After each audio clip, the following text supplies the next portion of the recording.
इस पृथ्वी पर जिसने जन्म लिया है उसका मरना तय है। ये एक कठोर सत्य है जिसे कोई झुठला नहीं सकता। बचपन में घर के बड़े बुजुर्ग बच्चों को सही राह दिखाने के लिए स्वर्ग और नर्क की कहानियां सुनाते थे, लेकिन वास्तव में से किसी ने नहीं देखा। लेकिन गरुड़ पुराण में मरने के बाद आत्मा का क्या होता है, इसका जिक्र है। गरुड़ पुराण कुछ और नहीं बल्कि श्री कृष्ण और गरुड़ के बीच हुई बातों का लिखित वर्णन है। तो आइए जानते हैं कि आखिर मरने के बाद सच में क्या होता है, कहां जाती है आखिर हमारी आत्मा। चलिए फिर इस रहस्यमयी सवाल का जवाब खोजते हैं। इस प्रकार का नॉलेज देखने के लिए चैनल को सब्सक्राइब कर सकते हैं। गरुड़ पुराण के अनुसार शरीर में मौजूद ऊर्जा जिसे हम आत्मा कहते हैं, वो कभी नष्ट नहीं होती बल्कि रूपांतरित होती है, बिल्कुल जैसे न्यूटन का लॉ होता है। एनर्जी न बन सकती है और न खत्म हो सकती है, वो एक से दूसरे रूप में तब्दील हो सकती है। और आत्मा के हिसाब से ये एक शरीर को त्याग कर दूसरे शरीर को धारण करती है। ये आत्मा रूपी ऊर्जा जब हमारे शरीर से निकलती है तो वो कुहासे के समान होती है, जिसकी छवि उसी प्रकार की होती है जिस शरीर से वो निकलती है। मृत्यु के कुछ समय तक इस जीवात्मा को अजीब गरीब अनुभवों से होकर गुजरना पड़ता है, जो आत्मा के लिए दुखद और कष्टदायी होते हैं। गरुड़ पुराण में बताया गया है कि मृत्यु के बाद आत्मा शरीर से निकलकर कुछ देर तक अचेत अवस्था में रहती है। फिर आत्मा को ऐसा अनुभव होता है जैसे मनुष्य को होता है जब हम बहुत ही ज्यादा थक गए हों और उसके बाद सो रहे हों, लेकिन कुछ पल में ये अचेत से सचेत हो जाती है और उठकर खड़ी हो जाती है। इसके बाद शरीर से निकलकर खड़ी हुई आत्मा अपने सगे संबंधियों को पुकारती है, लेकिन उसकी आवाज कोई नहीं सुन पाता। इससे आत्मा को बेचैनी और काफी ज्यादा छटपटाहट होने लगती है। आत्मा परेशान होकर सभी लोगों से कुछ कहना चाहती है, लेकिन उसकी आवाज कोई नहीं सुन पाता, क्योंकि वो भौतिक नहीं बल्कि अभौतिक ध्वनि होती है और मनुष्य भौतिक चीजों को ही महसूस कर पाता है। वर्षों तक शरीर में रहने से जो सांसारिक माया का असर आत्मा पर पड़ता है, उसके मोहवश आत्मा दुखी होकर कभी अपने मृत शरीर को देखती है तो कभी अपने संबंधियों को देखकर उनसे बातें करना चाहती है, लेकिन इसका कोई मतलब नहीं होता। आत्मा कोशिश करती है वो फिर से अपने शरीर में जा सके और फिर से जिंदा हो पाए, लेकिन यम के दूत उसे शरीर में प्रवेश नहीं करने देते। धीरे धीरे व्यक्ति की आत्मा ये स्वीकार कर लेती है कि अब मृत्यु लोक से जाने का समय आ चुका है, इसलिए मोह के बंधन कमजोर होने लगते हैं और मृत्यु लोक से विदा होने के लिए तैयार हो जाती है। जो व्यक्ति भौतिक दुनिया से ज्यादा जुड़ा होता है उसे मोह छोड़ने में काफी समय लगता है, और जो संत आदमी होता है उसके लिए काफी ज्यादा आसान काम है। और गरुड़ पुराण में यह भी उल्लेखित है कि मृत्यु के बाद आत्मा को यमदूत 24 घंटे के लिए ही लेकर जाते हैं, और इस 24 घंटों के दौरान आत्मा को दिखाया जाता है कि उसने कितने पाप और कितने पुण्य किए हैं। इसके बाद आत्मा को फिर से उसी घर में छोड़ दिया जाता है जहां उसने शरीर को त्यागा हो। 13 दिन तक आत्मा वहीं रहती है और आत्मा को 13 दिन बाद फिर यमदूत ले जाते हैं। इस बीच क्या होता है ये बात आप जानते होंगे। इसी बीच कई तरह की रिवाजें होती हैं और हमारे मरे हुए व्यक्ति के प्रिय चीजें बनाई जाती हैं, और सबसे जरूरी पिंडदान किए जाते हैं। गरुड़ पुराण के अनुसार मृत्यु के बाद 10 दिन तक जो पिंडदान किए जाते हैं उसे मृत आत्मा के विभिन्न अंगों का निर्माण होता है।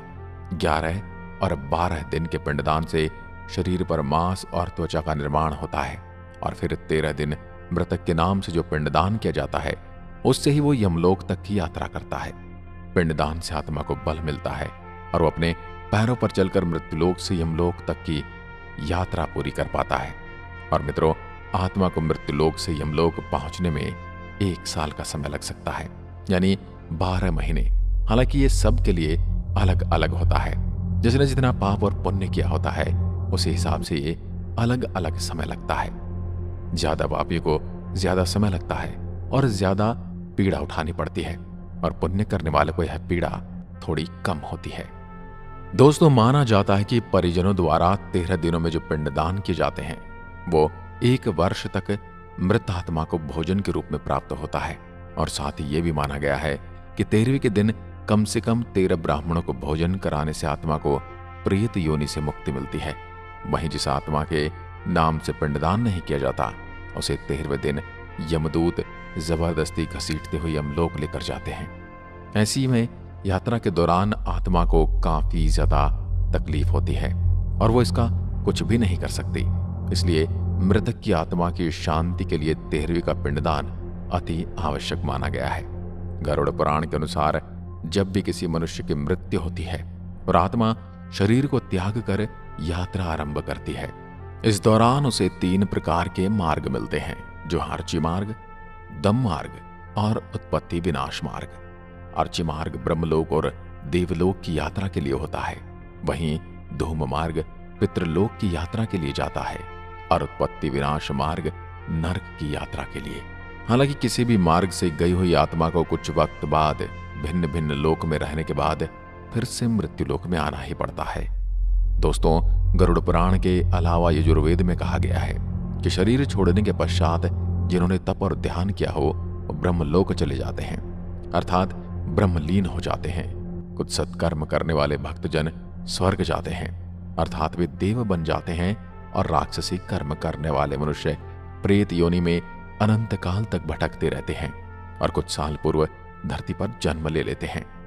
जन्म लेने वालों में ये भी जरूरी नहीं कि वे मनुष्य योनि में ही जन्म लें, और इससे पूर्व ये सभी पितृलोक में ही रहते हैं, यहां उनका न्याय होता है। दोस्तों, वैसे ये भी मान्यता है कि आत्मा 17 दिन तक यात्रा करने के पश्चात 18वें दिन यमपुरी पहुंचती है। गरुड़ पुराण में यमपुरी के इस रास्ते में बैतरणी नदी का उल्लेख मिलता है। बैतरणी नदी विष्ठा और रक्त से भरी हुई है। जिसने गाय को दान किया है वह इस बैतरणी नदी को आसानी से पार कर यमलोक पहुंच जाता है। या तो इस नदी में वे डूबते रहते हैं और यमदूत उन्हें निकालकर धक्का देते रहते हैं, जो कि बेहद पीड़ा वाला प्रोसेस होता है। और यमपुरी पहुंचने के बाद आत्मा पुष्पोदक नामक एक और नदी के पास पहुंच जाती है, जिसका जल स्वच्छ होता है और जिसमें कमल के फूल खिले रहते हैं। इसी नदी के किनारे छायादार बट का वृक्ष है, जहां आत्मा थोड़ी देर विश्राम करती है। यहीं पर उसे परिजनों द्वारा दी गई पिंडदान और तर्पण का भोजन मिलता है, जिससे उसमें फिर से शक्ति का संचार होता है। वैसे आपको शायद ये नहीं पता होगा, लेकिन यमलोक के 4 द्वार हैं। 4 मुख्य द्वारों में से दक्षिण के द्वार से पापियों का प्रवेश होता है। यम नियम का पालन नहीं करने वाले निश्चित ही से द्वार में प्रवेश करके कम से कम 100 वर्षों तक कष्ट झेलते हैं। पश्चिम का द्वार ऐसे जीवों का प्रवेश होता है जिन्होंने दान पुण्य किया हो, धर्म की रक्षा की हो और तीर्थों में प्राण त्यागे हों।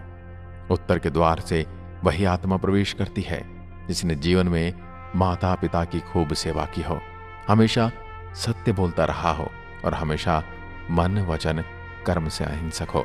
पूर्व के द्वार से उस आत्मा का प्रवेश होता है जो योगी, ऋषि, सिद्ध और संबुद्ध है। इसे स्वर्ग का द्वार कहते हैं। इस द्वार में प्रवेश करते ही आत्मा का गंधर्व, वेद, देव, अप्सराएं स्वागत करती हैं और आत्माओं के मरने की दिशा उसके कर्म और मरने की तिथि अनुसार तय होती है। जैसे कृष्ण पक्ष में देह छोड़ दी है तो उस काल में दक्षिण और उसके पास के द्वार खुले होते हैं, लेकिन यदि शुक्ल में देह छोड़ी तो उत्तर और उसके आसपास के द्वार खुले होते हैं। लेकिन तब कोई नियम काम नहीं करता जब व्यक्ति पाप से भरा हो।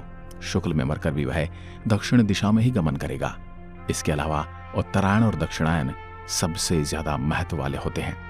पूर्व, पश्चिम तथा उत्तर के द्वार से प्रविष्ट होने वाले पुण्यात्मा को भगवान विष्णु के दर्शन होते हैं, जो शंख, चक्र, गदा, पद्मधारी, चतुर्भुज, नीलाभ रूप में अपने महाप्रसाद में रत्नासन पर दर्शन देते हैं। ऐसे शुभात्मा स्वर्ग का अनुभव करती है और उसे शांति व स्थिरता मिलती है।